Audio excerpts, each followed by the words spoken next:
As an overthinker, I recognize the shape of your thoughts, the pauses before you speak, the words you swallow, the way your eyes seem to carry conversation that never make it past your lips. And I think you've changed. Not in a bad way.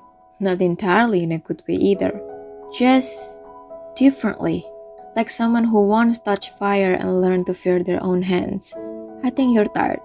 Tired of explaining yourself, tired of turning your heart inside out only for someone to misunderstand the shape of it.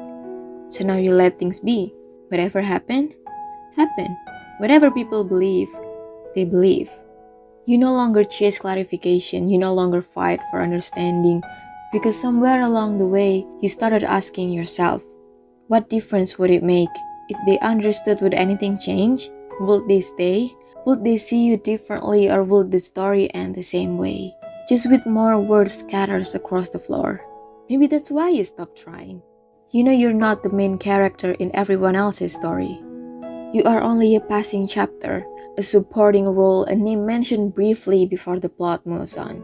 And if no one cares to hear your side, you've convinced yourself there is no point in telling it. So you stay quiet, not because you have nothing to say, but because you've learned how expensive honesty can be. You remember the arguments, the misunderstanding, the moments when one sentence became a storm, the moments when opening your mouth felt like pulling a thread that unraveled everything. And now silence feels safer. Safer than explanation, safer than being seen, safer than watching another connection collapse beneath the weight of words. So when people misunderstand you, you let them. When they assume, you nod.